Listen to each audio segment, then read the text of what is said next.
What's up? Welcome to another episode of WTFU Daily with Tina. Today's 3 receipts in 3 minutes. Why women feel financially unsteady and what no one is explaining. Okay.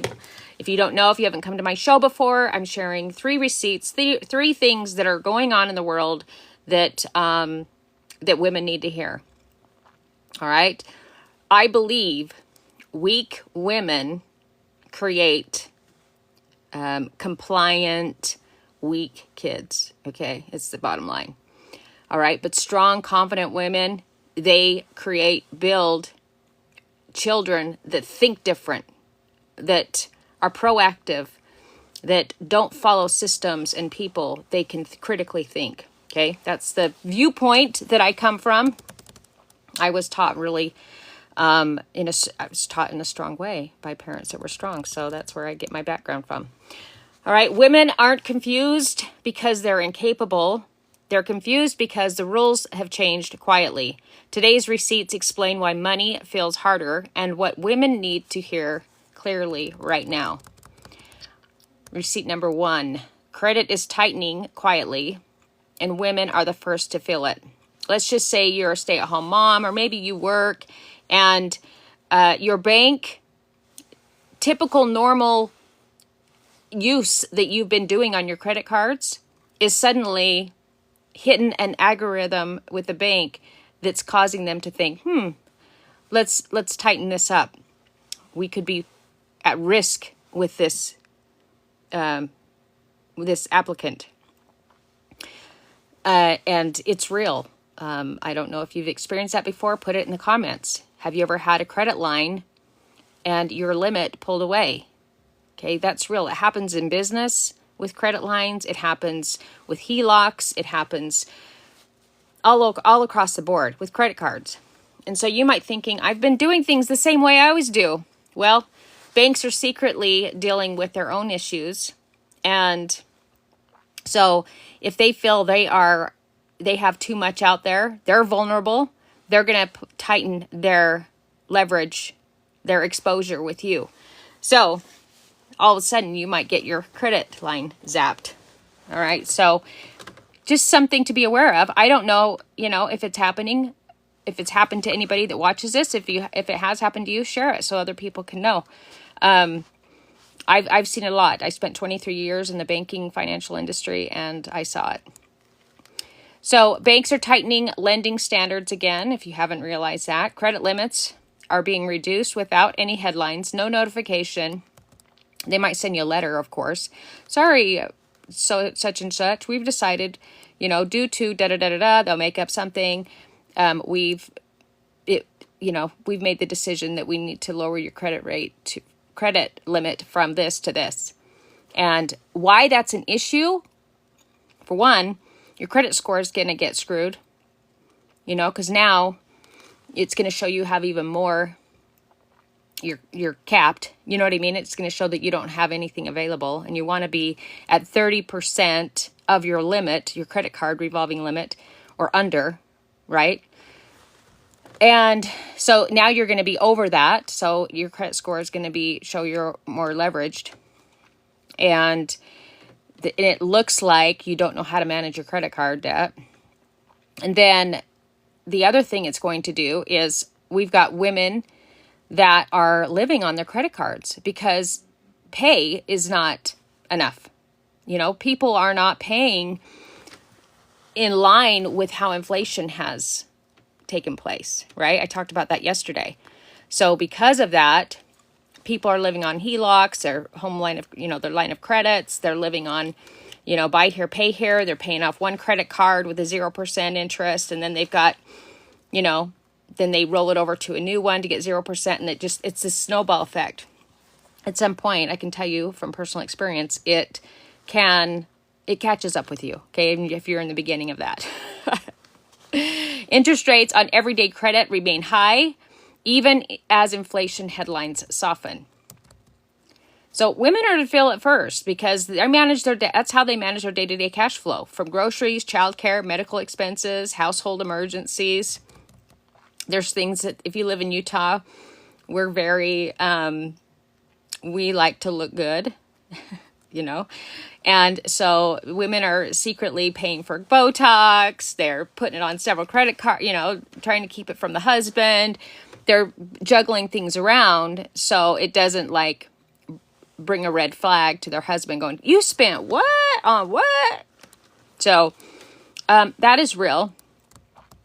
And no one's telling them that the credit tightening is a signal to increase liquidity, reduce reliance on debt, and build cash control. See, another reason why the banks are secretly doing this is because they're in a crunch, okay?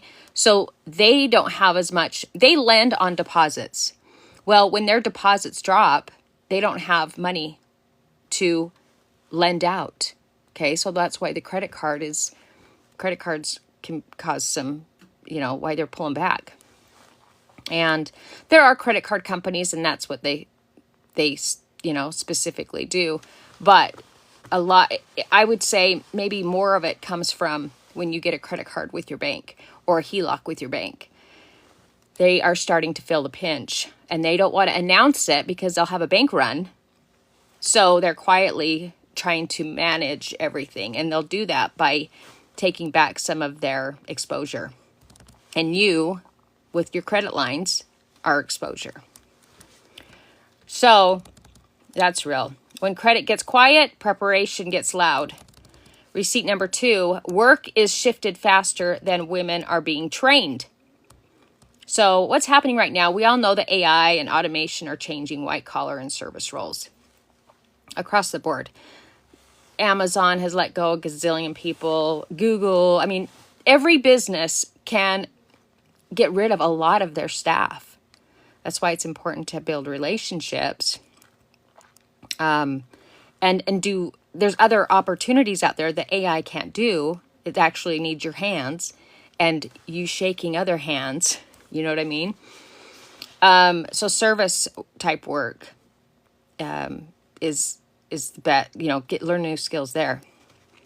And how you can maybe be a voice, there's that, what do they call that? Where you're given reviews. Probably a lot of you on TikTok are doing that. Put it in the comments if you're doing that.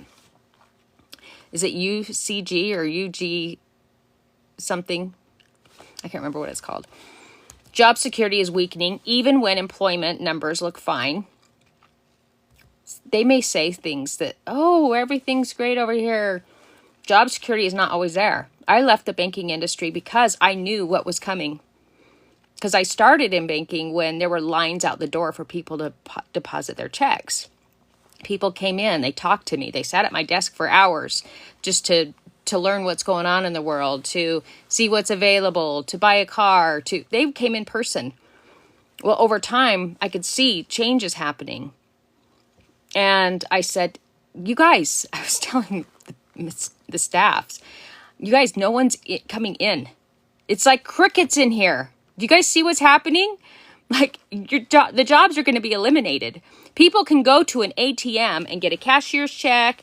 They can get money orders. They can deposit their checks. They can transfer from the ATM. They can do everything without a person, and now we're depositing them with, if you still get a check in the mail, you can deposit it at home with your phone. So I saw the writing on the wall. I, left to create my own. All right. So, job security is weakening even when employment numbers look fine. Skills that once paid well are being devalued quietly. Because their numbers have changed, they have to change their operations. They have to change their expenses. And a lot of times it starts with people. So why women feel stuck is because we were taught to get the degree, right? Go to school, get a degree, get the job, stay loyal. But loyalty no longer guarantees security. I was so loyal. Tell you what, I was so loyal. And if my younger self knew better, I'll tell you at the end of this, if I was to speak to younger Tina, what I would say to her. All right. Financial confidence now requires portable skills, not titles. Leadership coaching. Security doesn't come from a job anymore. It comes from your ability to adapt. So you get let go from a job and you go, boom, that's okay. Because I've already got all these skills. I can make money doing what I do here and apply it to this. Okay, you're unbothered. Receipt number 3. Or say your husband leaves you, okay? You're unbothered because you know that where that guy came, there's going to be a lineup for others. Don't even sweat it, girl. Don't even sweat it. Okay, childcare and caregiving costs are redefining women's choices. So what's happening right now is childcare costs remain elevated. I mean, when I had my kids in daycare, I was paying I think my son was like $475, almost $500 a month. And that was a while ago. He's 22. I can't even imagine what it is now. You guys, if you have a kid in daycare, share it. Elder care is becoming a second unpaid job for women. So my mom, I have a real example. My mom was taking care of my grandma. My grandma passed away on the 16th of December, and she was 93. But she went to the hospital because she had a urinary tract infection, or they thought. But before she went to the hospital, she was completely independent, taking care of herself. The only thing my mom would do to help her is she would go there once a week and clean up, maybe a deeper clean. But my grandma could walk. She took care of herself. She even, fed herself. My mom would help. So my grandma would order her groceries with Alexa, and my mom would go and pick them up. And so they did that every Tuesday. My mom helped her with her laundry, just a few things. But then my grandma went to the hospital, and within 2 weeks, because she wasn't walking, she literally could not walk after that. 2 weeks in the hospital because they couldn't quite figure out what was going on with her. She couldn't walk because she had stopped using her muscles. So my mom says, Mom, I know that you're independent. I know you want to go back home, but you're going to have to go to an elderly care. And so she fought it. She didn't want to go, but she had to go because she couldn't walk. So she goes, you guys want to know how much that is? And it wasn't even that nice of a place. $400 a day. I told my mom when she went to the nursing home, I said, Mom, you need to know this. They pretty much go there to die. And sure enough, she wasn't there maybe, I would say the most a month, and she passed away. And it was my mom was there when she was starting to pass. And that's a whole nother story. It's really, really beautiful how, like, your soul tries to leave your body. I haven't shared that yet, but that's when my mom told me that, how my grandma was, how her behavior and her body was changing, how she was talking to my mom. She was calling my mom her mom. Like, it was almost like she was already passing, like she was already seeing what's on the other side. Because she said, Mom, help me. Like, she needed help getting over there. Isn't that so? And then the way her arms were moving, like her soul was literally trying to get out of her body.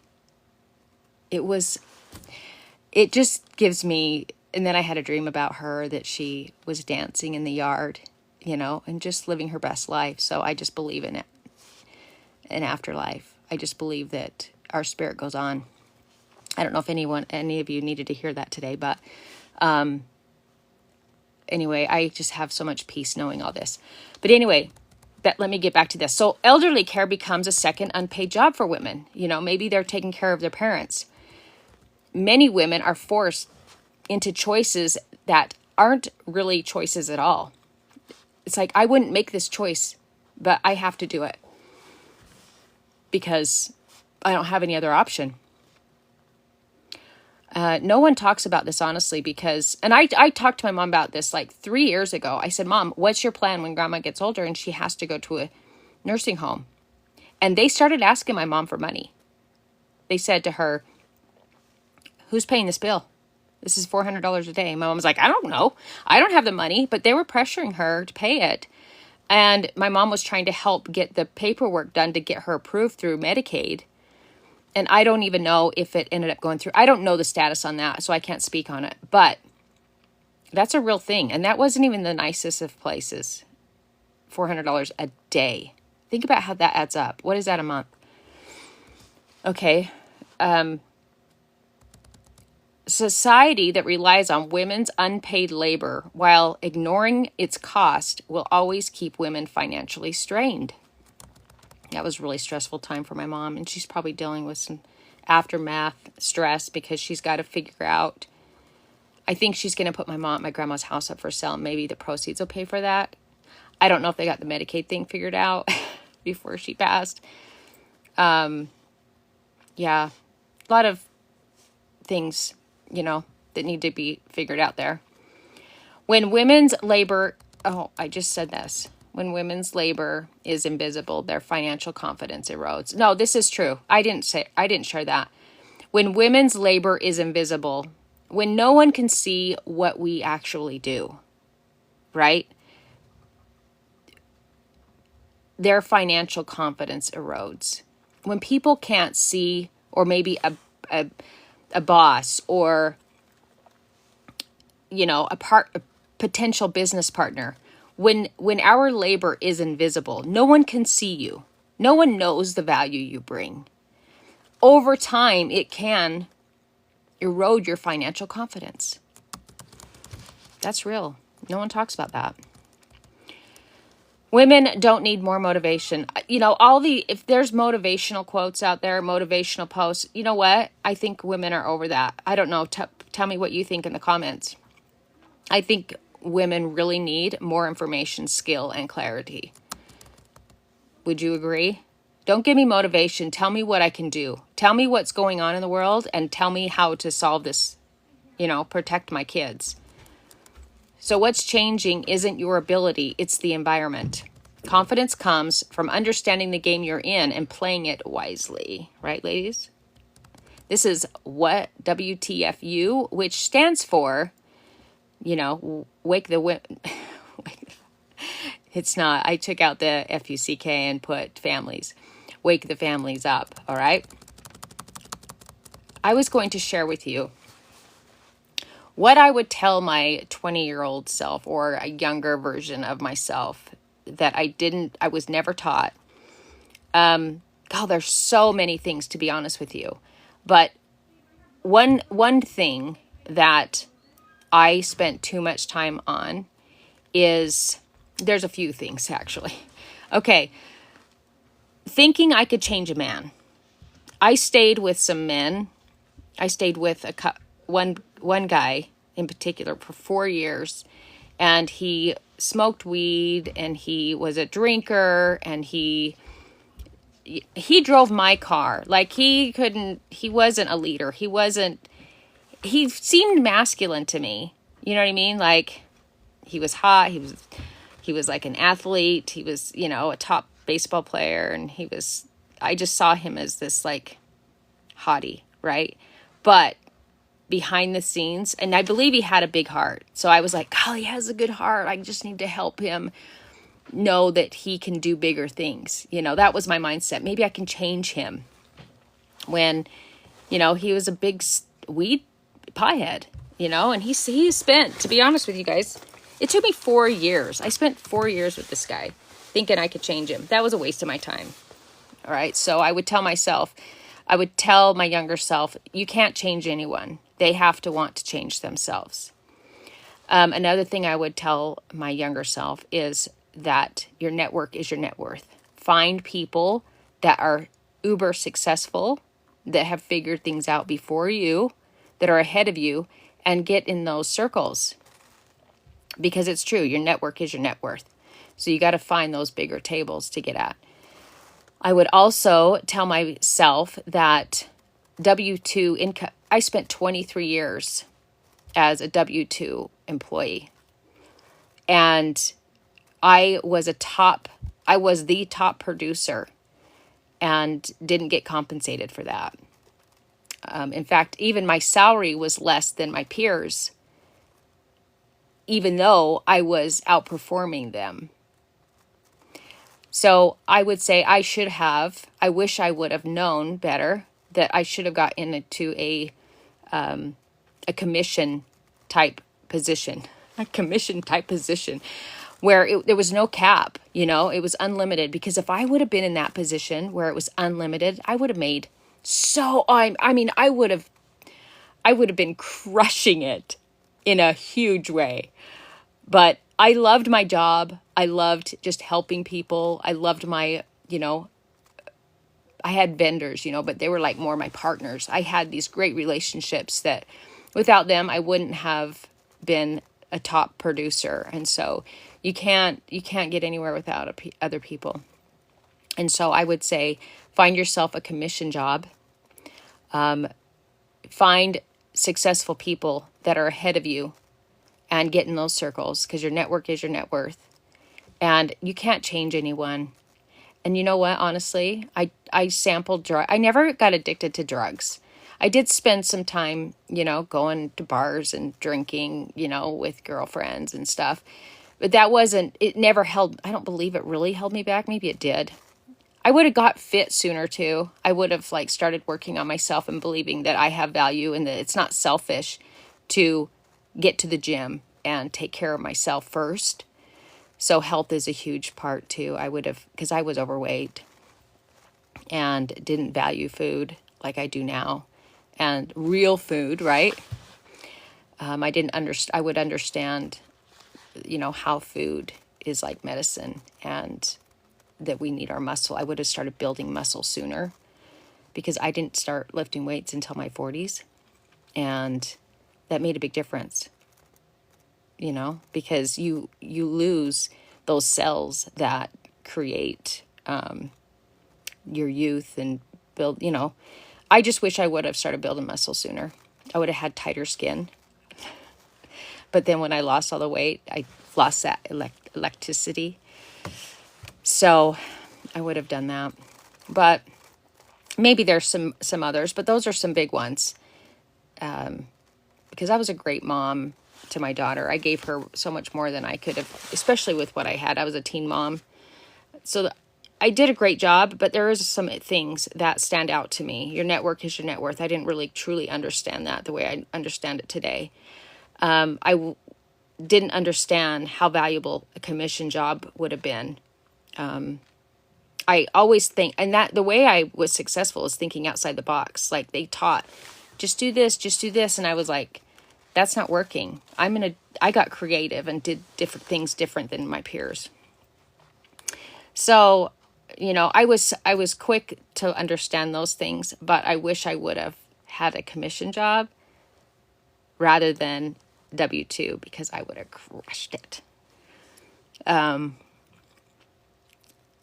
crushed it, but with not the income. You know, it didn't pay me what I could have really been paid. The money makes a difference. You know what I'm saying? Money makes a difference. People that are afraid to talk about money, it's ridiculous. Because this is why we're in the situation we're in. You know, the world. I mean, money makes a difference. You need to have money so that you can, if anything, think about what you can do for others if you have money. Okay, you're held back if you don't. And I don't like how people are afraid to talk about money. It changes lives. It allows you to make a big impact. So, I mean, think about some of the churches and all the money they have. Do you think they care about money? Even though they don't talk about it. Anyway, today was a little bit longer, but I wanted to share just some other insights, and hopefully you enjoyed it. It helped you. Share this. I guess you can't really share it out. Oh, before I go, let me just pop in here and see if anybody wrote anything. We can expand on it. Let me go to the beginning. Thanks for everybody for joining.